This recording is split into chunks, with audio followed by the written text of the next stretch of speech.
Si ta journée commence dans le rush et finit dans la frustration, c'est que tu n'as pas de routine de travail. En tant que dirigeant, c'est très, très important d'avoir une routine de travail. Tu dois savoir sur quoi tu es focalisé. Telle semaine, tu dois savoir à quel moment tu as des réunions avec tes équipes. Tu dois avoir des réunions d'équipe régulières, planifiées dans ton agenda, et même tes équipes doivent avoir des routines de travail. Tu dois savoir ce que tes équipes font chaque matin, chaque lundi matin à 9 heures. Tu dois savoir sur quoi ils travaillent. Ils doivent avoir des routines de travail.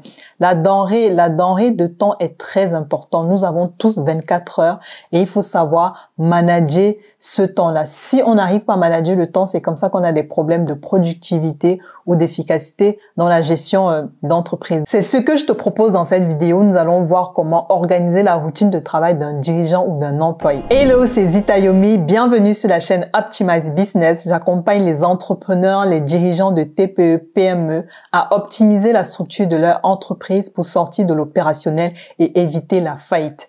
Sur cette chaîne, je partage des conseils, des astuces, des méthodes, des outils. Donc, n'hésite pas à t'abonner, à liker, à me poser toutes les questions en commentaire et surtout à partager à un partenaire business qui en aurait besoin. Nous allons voir la routine de travail d'un dirigeant d'entreprise. Donc ça, c'est l'exemple que j'avais fait avec une de mes clientes. Donc, comme je lui disais, pour avoir une routine de travail, c'est très, très, très important. Vous devez savoir ce que vous faites chaque jour à telle heure parce que être organisé va vraiment vous aider à être plus productif dans votre travail, mais aussi dans votre vie personnelle, que ce soit la famille, que ce soit, je ne sais pas, peut-être la communauté, les amis, vous serez vraiment très organisé. Donc, comme vous pouvez le voir sur cet agenda, il y a des codes couleurs. On va commencer par ce code couleur vert. Donc, vous voyez que là, c'est finalement un temps personnel. Un temps personnel, donc la cliente, elle se lève le matin, à 6h30, elle va faire une lecture et méditation. Les lectures, méditation, donc chaque matin, c'est pareil jusqu'au samedi. 6h30, 7h, elle a 30 minutes de lecture, méditation. Donc voilà, c'est souvent les clients, ils vont me demander de mettre ce type de données si jamais, je sais pas, ils vont peut-être lire leur Bible, lire leur Coran, faire du yoga, peu importe. Donc vous voyez, c'est vraiment comme ça. Si vous voyez, si vous voulez savoir comment on fait la répétition de ce type d'événement, j'avais déjà fait une vidéo sur l'utilisation de Google Agenda. Ensuite, il y a un temps, elle a un temps de lecture pendant 1 heure, temps de lecture et formation, donc temps de lecture et formation diverses.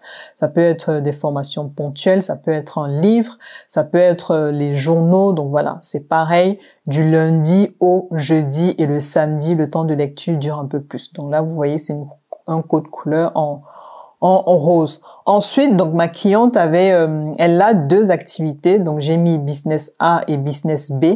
Donc vous voyez que le business A c'est un bleu un peu plus clair et le business B c'est un bleu foncé, un bleu nuit. Donc c'est vraiment très très organisé, rien au hasard. Le lundi, elle sait que de 8h à 10h, elle s'occupe de son business A.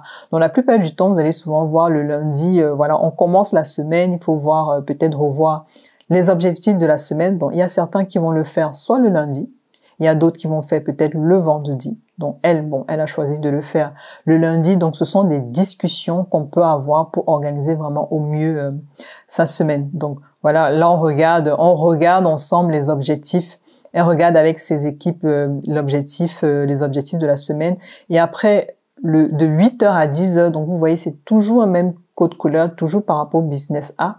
De 8h à 9h, elle se met performance. Elle regarde peut-être les performances de la semaine dernière ou bien du mois, peu importe, en fonction de ce sur quoi elle veut travailler. Donc, elle a une routine. Chaque lundi, elle s'occupe du business A. Ensuite, le business B.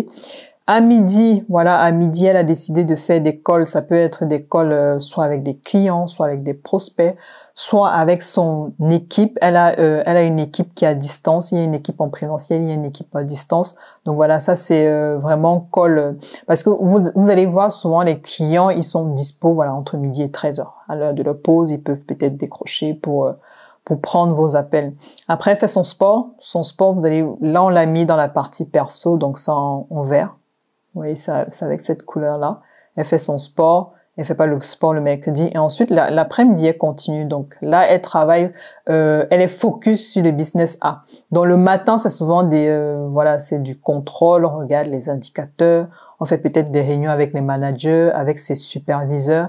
Et ensuite, là, elle peut travailler de façon plus intense sur un projet donné, je ne sais pas, sur une formation, sur quelque chose. Donc là, elle est vraiment intensément sur le business A.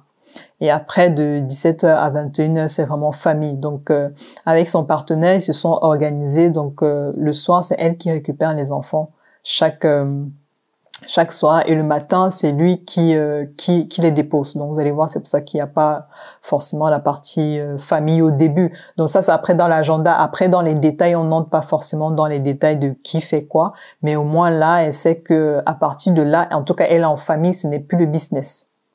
Donc, la routine se répète. Donc, vous allez voir, le mardi, elle commence plutôt par le business B, le business A. Elle a choisi de suivre ses activités vraiment chaque jour. C'est vraiment un positionnement. C'est pour ça que lorsque j'accompagne les dirigeants, on prend le temps lors de l'audit de discuter en détail de la manière de travailler, des objectifs à atteindre, sachant que la routine, elle peut bouger. Elle n'est pas fixe.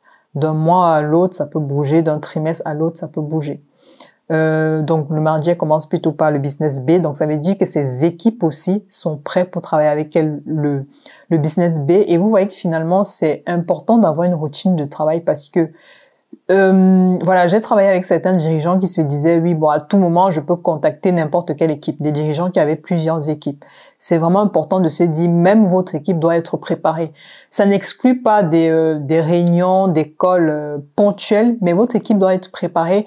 Un employé, un collaborateur doit savoir que je travaille avec le manager, je travaille avec le boss mardi à telle heure. Il va préparer ses indicateurs, il va tout préparer.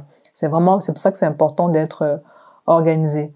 Bon, le mercredi, ça change, le jeudi, ça change, il y a le sport, mais vous voyez que c'est toujours pareil, rien au hasard. Après, on n'entre pas dans les détails, comme je vous ai dit, dans chaque business, c'est possible que voilà, peut-être sur tel mois, peut-être le business A, je ne sais pas, en train de faire un recrutement, par exemple. Vous êtes en train de faire un recrutement. Donc, pendant une semaine sur le business A, vous serez à fond sur le recrutement. On travaille vraiment focalisé par projet. On travaille pas sur tout en même temps, sinon on sera pas efficace. Peut-être vous pouvez vous dire sur le business A, je mets 60% de mon temps sur le recrutement et 40% je fais autre chose. OK? Et bon, voilà, vous voyez le vendredi, par exemple. Bon, le vendredi matin, c'est plutôt elle qui dépose. Elle m'avait dit que c'est elle qui dépose plutôt les enfants, donc là, c'est famille. Et après, c'est que du perso. Donc là, elle m'expliquait, par exemple, que ici, elle prend sa journée pour faire les courses, s'occuper d'elle, se coiffer, esthéticien, faire les courses, cuisiner. Elle, par exemple, elle s'organise pour, quand c'est elle qui cuisine, elle a plusieurs organisations. Soit elle cuisine souvent, soit c'est son mari qui cuisine, soit, je ne sais pas, souvent elle commande. Mais quand c'est elle qui cuisine, elle préfère vraiment cuisiner tous les repas de la semaine. Donc là, quand elle va cuisiner là le vendredi, ça veut dire qu'elle a découpé ses oignons, ses poivrons, bref, tout ce qu'il faut. La viande, elle a tout vraiment le nécessaire comme ça. Le soir, quand on est en famille, ça prend plus trop le temps. Donc c'est ce qu'elle fait souvent le vendredi pour toute la semaine, donc du vendredi à l'autre vendredi. On fait les courses, c'est vraiment du perso. Et bon voilà. Donc en tout cas ici, si vous vous demandez pourquoi c'est du perso, parce que là elle est vraiment plus, elle n'est plus forcément focus sur le business. Elle décide de prendre du temps pour elle.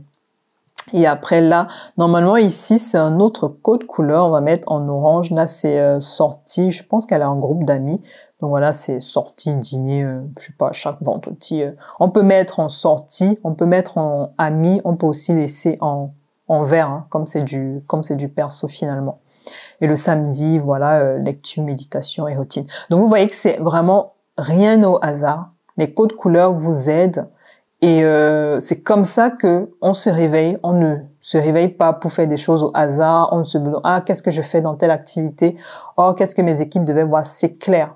Tout est clair. Et même vos employés, s'ils ont accès à votre agenda, ils vont savoir, par exemple, que le vendredi, si vous mettez sur votre agenda occupé, ils vont savoir que vous n'êtes pas dispo le vendredi.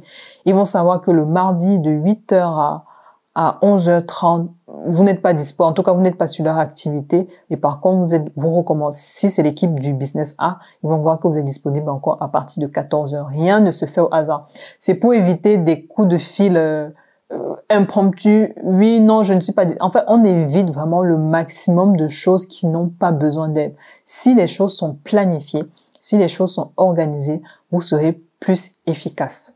J'espère que vous avez aimé cette vidéo. J'espère qu'elle va vous aider à mettre enfin une routine de travail, que ce soit pour vous en tant que dirigeant, que ce soit pour vos équipes, parce que toute l'équipe dans une entreprise, tous les maillons du chaîne ont besoin d'avoir une bonne organisation pour avoir de bons résultats dans l'entreprise. Donc, n'hésitez pas à me poser des questions dans cette vidéo si vous voulez avoir plus d'informations, si vous voulez un audit, si vous voulez un accompagnement pour vos équipes. Nous sommes disposés. Vous pouvez m'écrire à l'adresse qui s'affiche dans cette vidéo. Et si vous ne savez pas encore planifier, si vous ne savez pas encore mettre des tâches récurrentes dans votre agenda, il y a une vidéo qui a été faite sur l'utilisation de Google Agenda. D'ici là, portez-vous bien et je vous dis à très bientôt.